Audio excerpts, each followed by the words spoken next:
న్యాయాధిపతుల కాలం తరువాత ఇప్పుడు వచ్చేవాళ్ళు ఎవరంటే రాజులు. న్యాయాధిపతుల కాలం పోయింది, రాజుల కాలం వచ్చింది. బైబిల్ ఉన్నటువంటి రాజులు మొత్తం 53 మంది.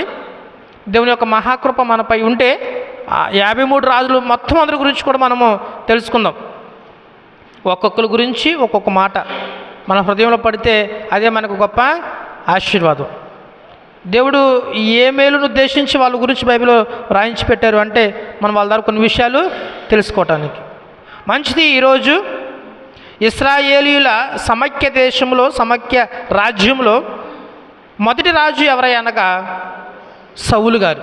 మనందరికీ తెలిసిన వ్యక్తి సౌలు గారు. ప్రజలందరూ, ఇశ్రాయేలులందరూ సమూయేలు దగ్గరికి వచ్చి ఒక మాట అంటారు, సర్వలోక మర్యాద చొప్పున మాకు కూడా రాజు కావాలి. చాలా ప్రయత్నించారు కానీ దేవుడు సమూయేలు ఇద్దరు ప్రయత్నించారు. రాజు వద్దు, నేనే రాజుగా ఉంటాను అంటే వద్దు, మాకు రాజే కావాలన్నారు. సరే మీరు వెళ్ళండి, దేవుని పని దేవుని చేస్తాడు అని సమూయేలు ప్రజలందరూ పంపించేశారు. సమూయేలు దేవుడు డిస్కస్ చేసుకున్నారు. దేవుడు ఒక రాజుని ఏర్పాటు చేశారు.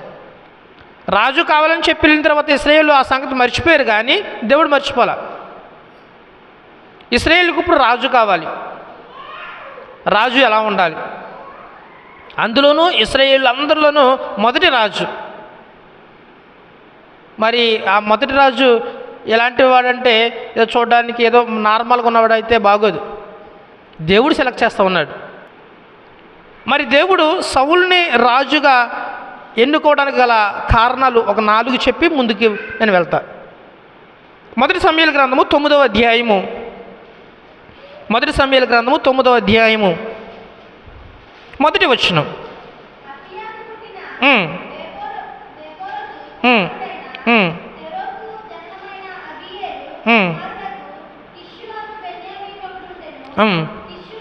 కీషు భాగ్యవంతుడుకు ఒక బెన్యామీనీయుడు, అతనికి సౌలు అను ఒక కుమారుడు నుండెను. అతడు బహు సౌందర్యము గల యవ్వనుడు. ఇశ్రాయేలీయులలో అతని పాటి సుందరుడు డొకడును లేడు.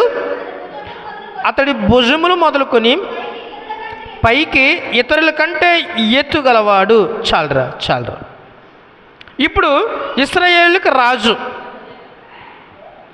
ఎలా ఉండాలి అంటే అసలు ఇప్పటి వరకు అలాంటి వ్యక్తిని ఇశ్రాయేలే చూడలేదు. అలాంటి రాజు కావాలి. దేవుడు వాళ్ళందరినీ ఫిల్టర్ చేసి ఒక మంచి వ్యక్తిని రాజుగా దేవుడే ఏర్పాటు చేశాడు. అతని గురించినటువంటి మాటలు ఇక్కడ రాయబడి ఉంది. అతని తండ్రి కీషు, అతని గోత్రము బెన్యామీను.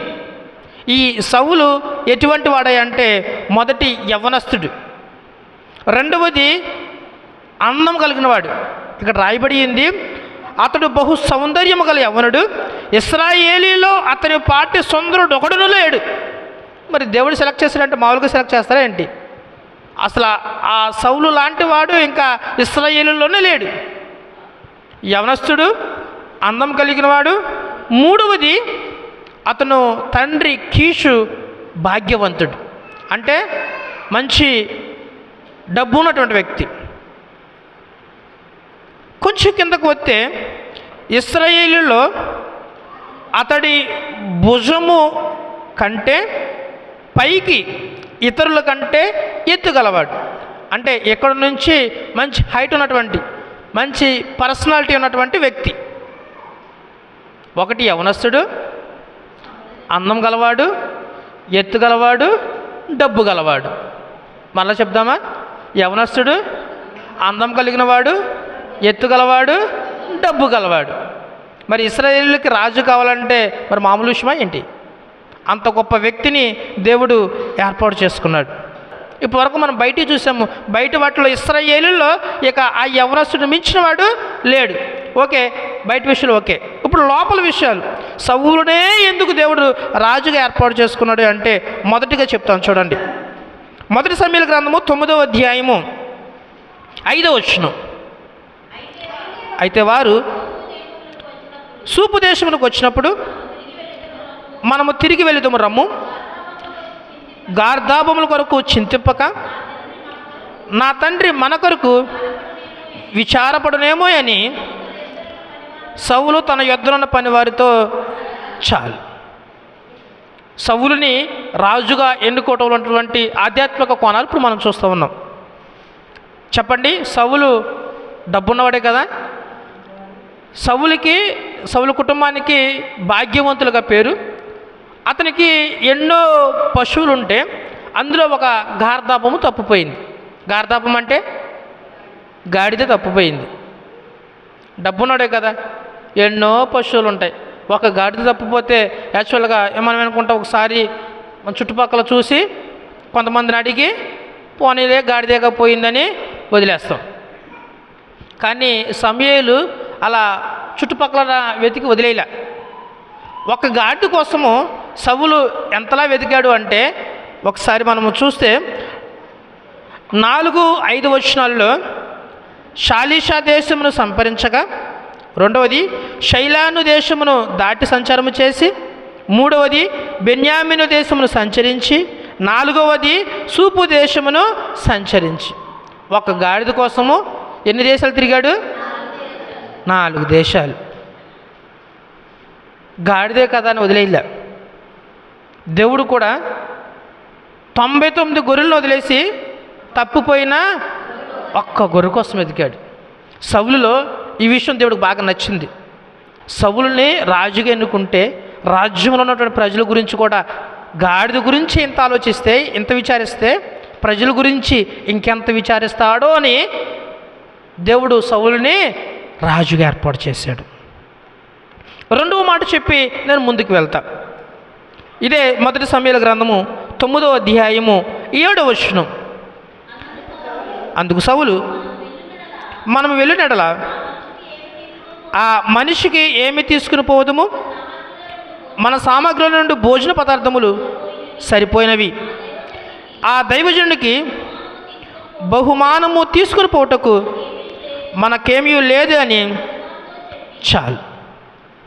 4 దేశాలు తిరిగిన తర్వాత ఇంకా గాడిదలు దొరకలే.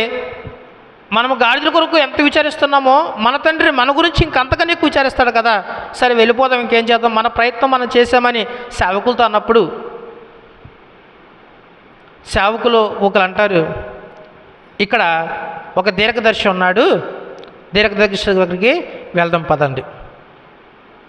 సౌలులో దేవుడు నచ్చినటువంటి ఒక గొప్ప విషయం ఏమిటంటే 10వ వచనంలో ఉంటుంది, సౌలు నీ మాట మంచిది, వెళ్ళేదేమో రమ్మనుకో. డబ్బు ఉందనుకో, మనకి పని మనుషులు ఉన్నారనుకో, వాళ్ళు ఏది చెప్తే మనం అది పనేమంటారా మనం వెళ్ళిపోతాం రండి, ఇలాగే మాట్లాడుతాం. ఆల్రెడీ 4 దేశాలు సంచరించేసాడు, 4 దేశాలు తిరిగినా దొరకలేదు, ఇంకా కొంచెం పోనీలే అన్నటువంటి నిరుత్సాహం వచ్చేస్తుంది.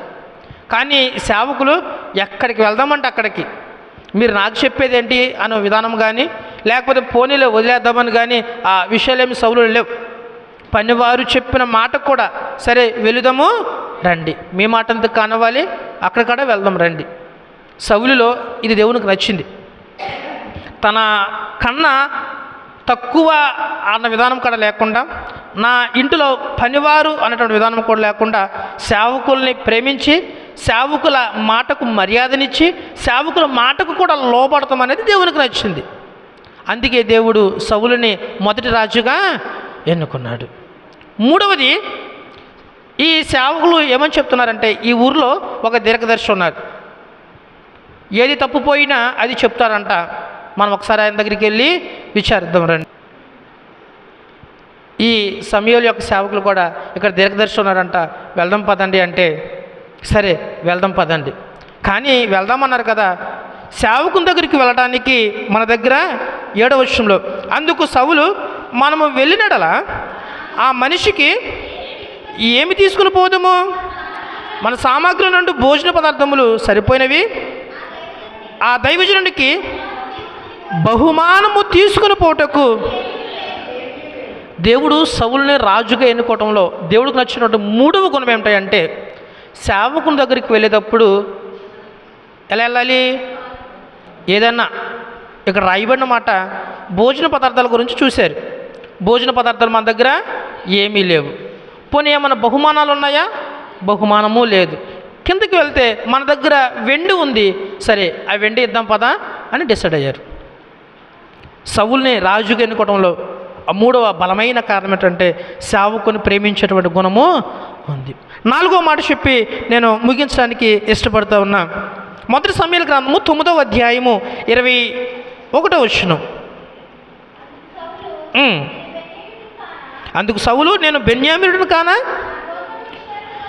నా గోత్రము ఇశ్రాయేలు గోత్రములో స్వల్పమైనది కాదా? నా ఇంటివారు బెన్యామీను గోత్రపు ఇంటివారిలో అల్పులు కారా? ఎంత చక్కటి మాట చెప్తా ఉన్నాడు. దేవుడు సౌలుని రాజుగా ఎన్నుకోవడంలో నాలుగో కారణం ఏంటంటే సౌలులో ఉన్నటువంటి తగ్గింపు.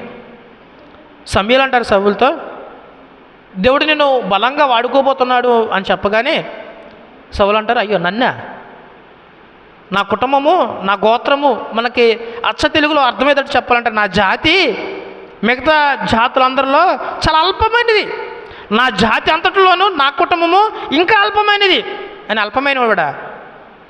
అల్పమైనవాడు ఆయన. ముందేం చదువుకున్నాం? కీషు బెన్యామీను గోత్రములో భాగ్యవంతుడు అని ఉంటుంది. మొదటి వచనంలో మీరు ఉంటుంది, ఇందులో చదివేరు మళ్ళీ వెంటనే అలా పడిపోద్ది అంతే. కీషు అంటే, కీషు ఎవరంటే సౌలు యొక్క తండ్రి, బెన్యామీను గోత్రంలోనే భాగ్యవంతుడు. అలాంటి భాగ్యవంతుని కొడుకు సమూయేలు దగ్గర ఏమంటున్నాడు? గోత్రంలోనే మా కుటుంబము అల్పమైనది, అందులోనూ నేను ఇంకా అల్పమైన వాడిని. ఈ తగ్గింపే దేవునికి నచ్చింది. రాజైపోతే నెత్తి మీద కిరీటం వస్తుంది, నెత్తి మీద ఏమైనా కళ్ళు వెళ్ళిపోతాయి అనుకుని దేవుడు ఏం చేశాడంటే ఎవరు తగ్గింపు కలిగి ఉంటారో చూస్తే సౌలు కనిపించారు. ఇప్పుడు చెప్పండి, దేవుడు సౌలుని రాజుగా ఎన్నుకోవటంలో బాహ్య లక్షణాలు చెప్పండి కనపడేవి. యవనస్తుడు, వందనాలు అమ్మ మీ అందరికీ. అసలు యవనస్తుడు, అందగాడు, ఎత్తుగలవాడు, డబ్బున్నవాడు. ఇప్పుడు బాహ్యపరమైన కాకుండా అంతరంగిక విషయాలు. సేవకులను ప్రేమిస్తాడు, తన గాడిదలు తప్పిపోయినా సరే వాటి మీద బాధ్యత కలిగి ఉంటాడు, తన సేవకుల అంటే తన తోటి సేవకుల మాట కూడా వింటాడు. డబ్బున్నవాడైనా సరే నేను తగ్గింపు కలిగిన వాడిని, నా కుటుంబం తగ్గింపుగలది, నా గోత్రం ఇంకా తగ్గింపుగలదన్నటువంటి తగ్గింపు. ఆ 4 ఈ 4 బయటి విషయాలు, లోపల విషయాలు, అవి 4 ఈ 4 దేవుడికి నచ్చాయి. కాబట్టే ఇశ్రాయేల్ అందరిలోనూ మొదటి రాజుగా అంటే ఎంత గొప్ప భాగ్యం అది. దేవుడు సౌలుని రాజుగా ఎన్నుకున్నాడు. మొదటి సమూయేలు గ్రంథము 10వ అధ్యాయము 1వ వచనం. అప్పుడు సమూయేలు తైలపు పుట్టి పట్టుకొని సౌలు తల మీద తైలము పోసి అతని ముద్దు పట్టుకొని, యెహోవా నిన్ను అభిషేకించి తన స్వాస్థ్యం మీద అధిపతిగా నియమించి ఉన్నాడని చెప్పి ప్రజలు హల్లెలూయా హల్లెలూయా. ఇది సౌలుని ఉత్తగానే ఇది అందంగా ఉన్నాడని రాజుగా నియమించలా. అన్ని విషయాలు కూలంకషంగా పరిశోధించి కాచి వడకట్టి ఒక మంచి వ్యక్తిని పైకి తీశాడు. ఇశ్రాయేలులందరికీ కాబోయే మొదటి రాజును వాళ్ళందరూ చూసి రాజు చిరంజీవి కాకని కేకలు వేస్తూ బొబ్బలు పెడుతూ వారి సంతోషాన్ని వెళ్ళబుచ్చారు. ఇది ఇశ్రాయేలుల మొదటి రాజు యొక్క మొదటి పార్ట్. ఒక 5 నిమిషాల్లో ముగిచ్చేస్తా. ప్రతి వ్యక్తి జీవితంలోనూ ఎత్తు ఉంటుంది, పల్లం ఉంటుంది, మంచి ఉంటుంది, చెడు ఉంటుంది. దేవుడు ఎంతో ఇష్టంగా ఇశ్రాయేలులందరి కొరకు ఒక మంచి రాజును చూసడానికి, చేయడానికి అందము, చందము, ఆస్తి, అంతస్తు, తగ్గింపు, వినయము, విధేయత అన్నీ చూసి రాజుగా ఏర్పాటు చేస్తే, రాజైన తర్వాత దేవుడు సౌలును ఎంతో ప్రేమించాడు. సౌలు రాజును అంతగా దూరపరుచుకున్నాడు. ఒక 3 మాటలు చెప్పి నేను ముగించేస్తా. మొదటిగా మొదటి సమూయేలు గ్రంథము 13వ అధ్యాయము, మొదటి సమూయేలు గ్రంథము 13వ అధ్యాయము 12వ వచనం. ఫిలిష్తీయులు గిల్గాలునకు వచ్చి నా మీద పడుదనుకొని నా అంతటా నేను సాహసించి దహన బలి అర్పించుతున్నాను. చాలు. రాజు అయిన తర్వాత సౌలు 40 సంవత్సరాలు రాజుగా ఉన్నాడు. ఎన్ని సంవత్సరాలు? మీరన్నీ గుర్తుపెట్టుకోవాలి. న్యాయాధిపతులు అలా గుర్తుపెట్టుకోలేదో రాజులు కూడా అలా గుర్తుపెట్టుకోము అంటే కాదు. 2 సంవత్సరాల తర్వాత నేను రాజును కదా అన్నటువంటి కొంచెం గర్వం అనేది సౌలులో కనపడుతుంది. రాజుగా సౌలే ఉన్నాడు, కానీ సౌలు కన్నా పెద్దవాడిగా సమూయేలు కనపడతాడు. ఇక్కడ ఫిలిష్తీయులతో యుద్ధం వచ్చింది. ఇంతకుముందు ఎప్పుడైనా సమూయేలు వెళ్ళి ప్రార్థన చేసి బలి అర్పించి పంపించేవాడు. ఇశ్రాయేలు యుద్ధంలో విజయం సాధించేవాళ్ళు. సౌలు రాజు అయిన తర్వాత ఫిలిష్తీయులు అందరూ ఇశ్రాయేలు మీదకి యుద్ధానికి వచ్చారు. సౌలు సమూయేలుకు చెప్తాడు, అయ్యా ఫిలిష్తీయులు మా మీదకి యుద్ధానికి వచ్చేస్తూ ఉన్నారు, మీరు వచ్చి ఆ బలి అర్పించి మా కొరకు ప్రార్థన చేయండి, మేము యుద్ధానికి వెళ్తామంటే నేను దూరంగా ఉన్నాను. ఇప్పుడంటే ఆ బుల్లెట్ వేసుకుని వచ్చేస్తారు, అప్పుడు రావడానికి కుదరదు కదా, నేను కొంచెం దూరంగా ఉన్నాను, వస్తాను. కొంచెం దేవుడు మన పక్షాన ఉన్నాడు, యుద్ధంలో మనమే విజయం సాధిస్తాము, టెన్షన్ పడొద్దని చెప్తారు. మరి ఏం చేయాలి? ప్రవక్తే చెప్పాడు కదా, నువ్వు టెన్షన్ పడదు, యుద్ధంలో విజయం మనదే అని చెప్పినప్పుడు చక్కగా కామ్గా ఉండాలి కదా. ఫిలిష్తీయులు వచ్చేస్తున్నారని భయపడి సమూయేలు చేయవలసినటువంటి ఆ దహన బలి ఏదైతే ఉందో ఆ దహన బలిని ఎవరు అర్పించేశారో తెలుసా? సౌలు, రాజైనటువంటి సౌలే అర్పించేసినట్లుగా 13వ అధ్యాయము 12వ వచనంలో మనం చూస్తూ ఉంటాం. ఇక్కడ చూసినట్లయితే, ఇంకను యెహోవాను శాంతింపక మునిపే ఫిలిష్తీయులు గిల్గాలునకు వచ్చి నా మీద పడుదురనుకుని నా అంతటా నేను సాహసించి దహన బలి. సమూయేలు రాగానే చూడగానే షాక్ అయ్యాడు. అదేంటి, నేను చేయవలసిన దహన బలి నువ్వు చేసేవేంటంటే, అయ్యయ్యో ఫిలిష్తీయులు వచ్చేస్తూ ఉన్నారు, టెన్షన్ వచ్చేస్తుంది, నాకు భయం వేసేసింది, ఈసారికి నన్ను క్షమించు, యుద్ధంలో మనం ఓడిపోతామేమో అనుకుని నేను దహన బలి అర్పించాను, కానీ నీ పని ఏదో నేను చేయాలనో లేదో, లేదా నేను రాజును కదా నాకేంటాను కానీ కాదు, సారీ క్షమించండి, తప్పు అయిపోయిందని ఒప్పుకుంటే బాగుండేది. సమూయేలు వచ్చి అడిగితే నువ్వు చేసిన పని ఏంటని అడిగితే సౌలు ఏం చెప్తాడు తెలుసా? నా మీద పడుతున్నారని నా అంతటా నేను సాహసించి చేసేసాను. ఇక్కడ ఏమన్నా తప్పును ఒప్పుకున్నట్టుందా? నేను రాజును కదా, చేస్తే ఏముంది? ఇక్కడ రాయబడినమాట సాహసించి, ఏమైందిలే అని నేనే సాహసించి చేశాను. ఇక్కడ సమూయేలు రావటం లేట్ అయిందని నా అంతటా నేనే రాయబడి ఉంది, నా అంతటా నేను సాహసించి. మీకు ఒకసారి చెప్పాను, ఏబిసిడీల్లో అన్నీ వంగుతాయి కానీ అయ్యి అనేది మాత్రం అయ్యి అంటే, మరి ఇక్కడ సమూయేలు ఏమంటున్నాడు, సౌలు ఏమంటున్నాడు? నేను సాహసించి. రాజు అయిన తర్వాత కళ్ళు నెత్తికెక్కి ఏమంటున్నాడు తెలుసా? వచ్చేస్తుంది గర్వం. దేవుడు అందరినీ ఒక స్టేజ్లో పెట్టాలనుకుంటాడు, పెట్టిన తర్వాత ఇంక మన చూపంతా పైకే ఉంటుంది, కిందకి అస్సలు ఉండదు. ఒక నార్మల్ ఒక యవ్వనస్తుడిని తీసుకెళ్ళి రాజుగా పెడితే జీవితకాలమంతా సత్యంత వరకు దేవునికి కృతజ్ఞతుడై ఉండాల్సినటువంటి సౌలు సమూయేలు పనిలో యాజకుడు, గొప్పవాడు, వృద్ధుడు, ఇశ్రాయేలు కొరకు తన ప్రాణాన్ని సహితం సమర్పించేంత కమిట్మెంట్ కలిగినటువంటి సమూయేలు పనిలో చేదురుస్తాడు. రాజు ఎంతైనా రాజే, సేవకుడు ఈ లోక అధికారులు కాదు, ఎవరైనా సరే అంతే. దేవుడిని ఒక స్థాయిలో పెట్టిన తర్వాత నువ్వు వెనక్కి తిరిగి చూడకూడదు. ప్రతి సందర్భంలో దేవునికి కృతజ్ఞతాభావం కలిగి ఉండాలి. ఎప్పుడైతే రాజు అయ్యాడో 2 సంవత్సరాల్లోనే ఇతనికి ఏమొచ్చింది? గర్వం వచ్చింది. నేను సాహసించి, సారీ అంటల్లా, సాహసించి చేశాను. రెండో మాట చెప్పి నేను ముగించడానికి ఇష్టపడుతున్నా. 1 సమూయేలు గ్రంథము 15వ అధ్యాయము 2వ వచనం.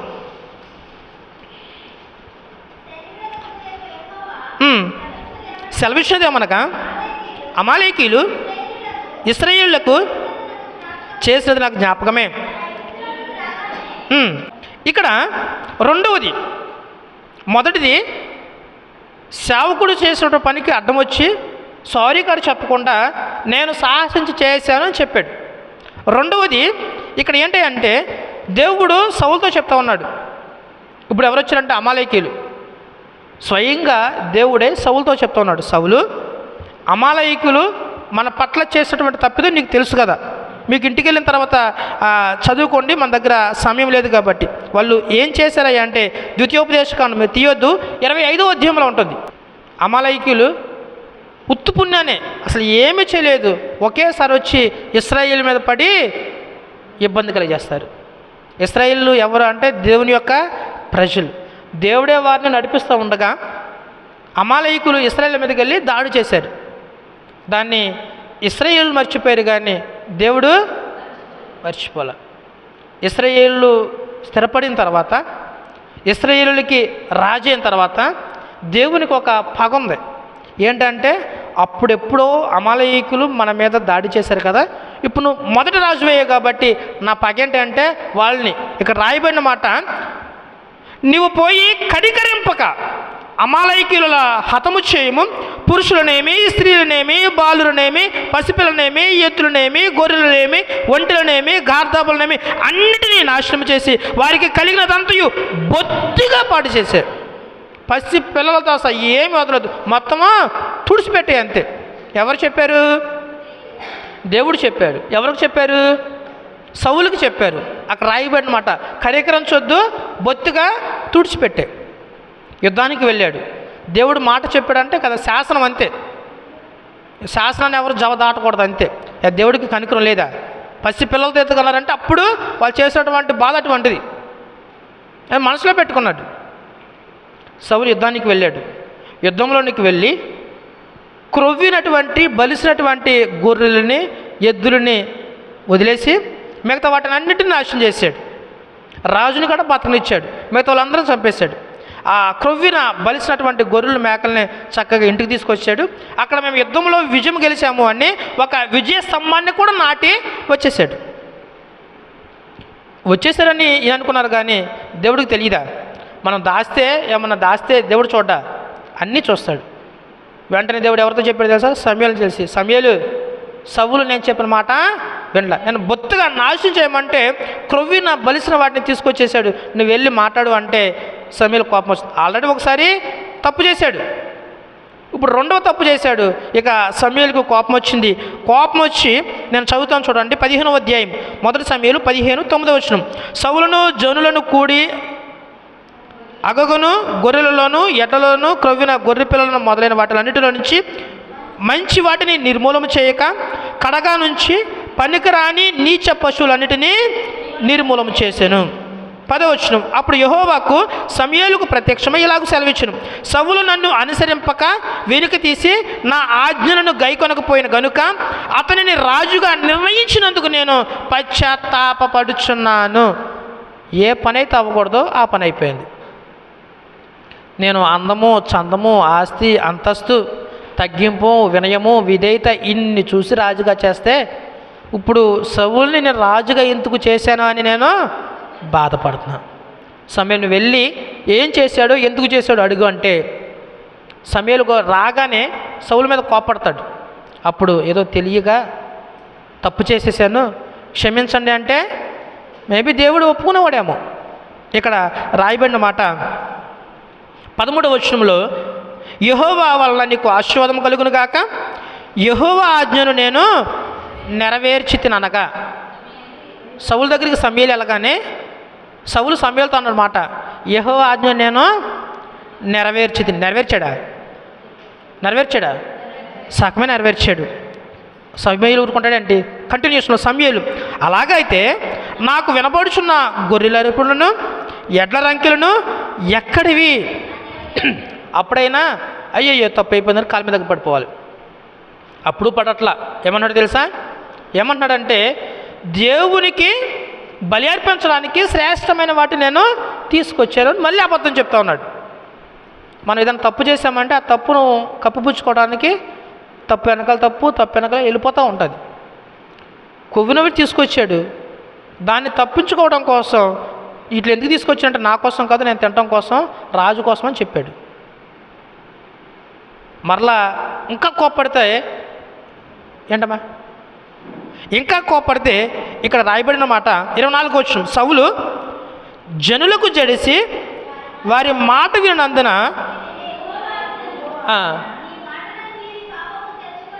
చాలు. ఇక్కడ రాయబడిన మాట జనులకు జడిసి ఆ గొర్రెలను ఎడ్లను తెచ్చానని చెప్తున్నాడు. ముందేమో దేవునికి బలి అర్పించడానికి తెచ్చాను అంటున్నాడు. ఇంకా గట్టిగా అడిగితే ఇప్పుడు ఏమంటున్నాడు? జనులకు భయపడి తెచ్చాను అంటున్నాడు. చూసారా, ఒక తప్పును తప్పుపుచ్చడానికి ఇప్పుడు 2 మాటలు వేసాడు అన్నమాట. అయినా సరే దేవుడు ఊరుకోలా. ఇక నిన్ను రాజుగా నియమించినందుకు నేను పశ్చాత్తాపడుతున్నానని లాస్ట్ 35వ వచనంలో మనకు కనపడుతుంది. మొదటిది సౌలులో ఏం కనపడుతుంది అంటే నేను అనే గర్వం కనపడుతుంది. రెండవది దేవుని యొక్క ఆజ్ఞను పాటించని అవిధేయత సౌలులో కనపడుతుంది. మూడవ మాట చెప్పి నేను ముగిస్తా.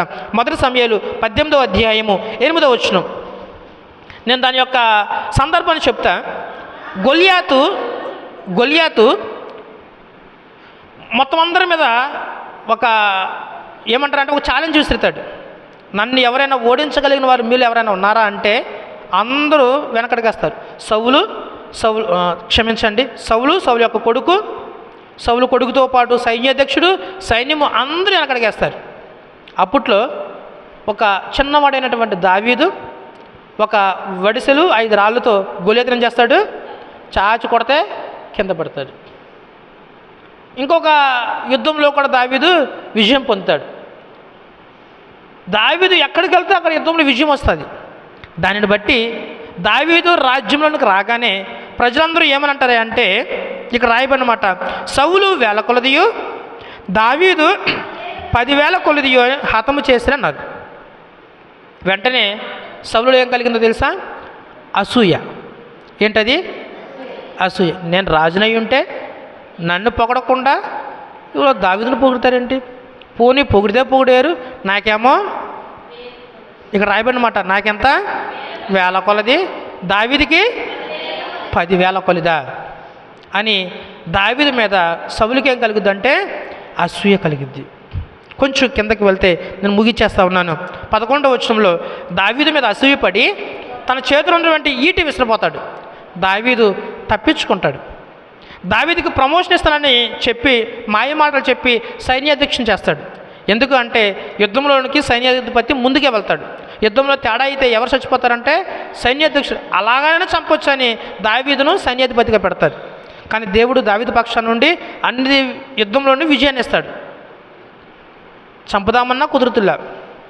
అసూయ వల్ల సౌలు ఎంతలా దిగజారిపోతా ఉన్నాడంటే దావీదును చంపాలి అన్నటువంటి ప్లాన్లోకి వస్తాడు. పగ పెంచేసుకుంటాడు.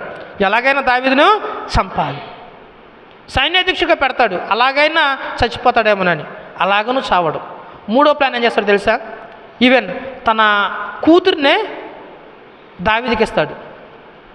ఇదేంటి, కూతురిని దావీదుకి ఇస్తే అది గొప్పగా కదా, రాజు కూతురిని చేసుకుంటే మెగరాజు అయిపోతాడు కదా.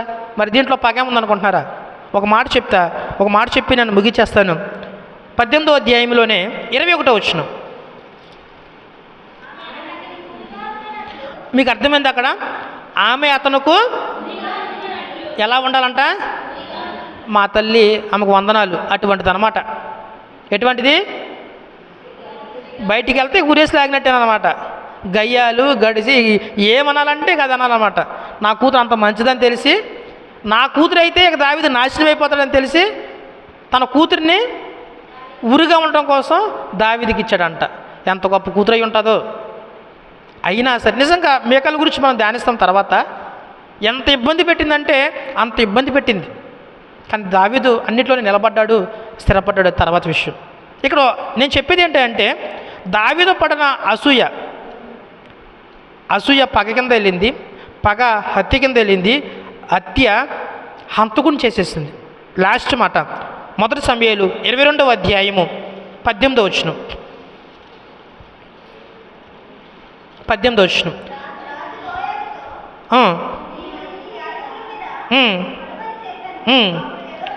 అప్పుడు ఎదోమీయుడైన దోయేగు యాజకుల మీద పడి ఏఫోదు ధరించుకున్న 85 ఆ దినమున హతము చేశాను.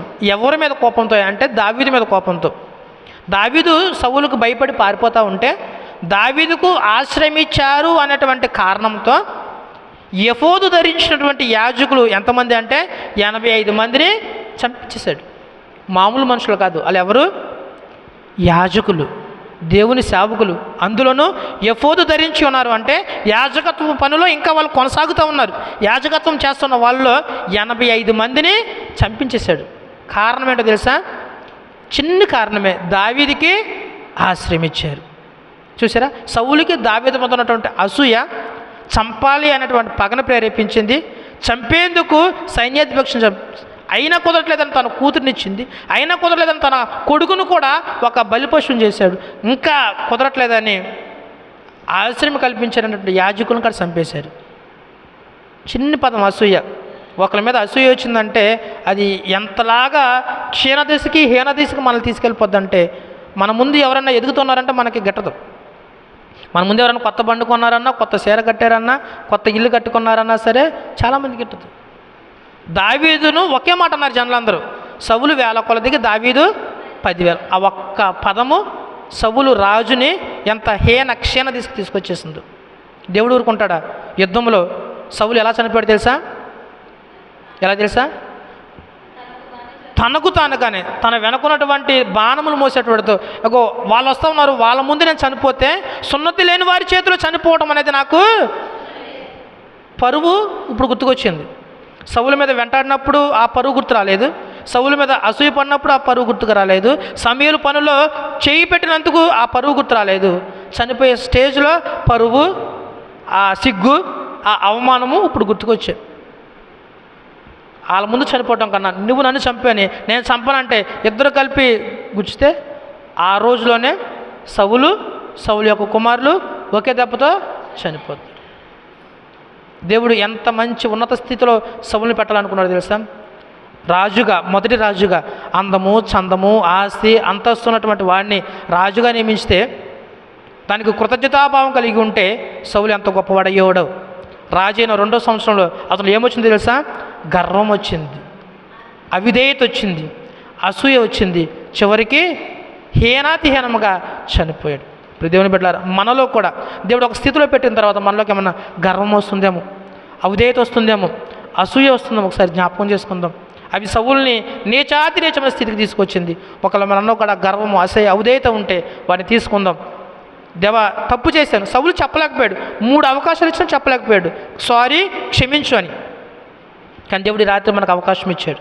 మనం మోకరించి, దేవా ఇప్పటివరకు ఏదైనా తప్పు చేస్తే నన్ను క్షమించు అని ప్రార్థన చేద్దాం. అందరూ మోకరించి చిన్న ప్రార్థన చేద్దాం.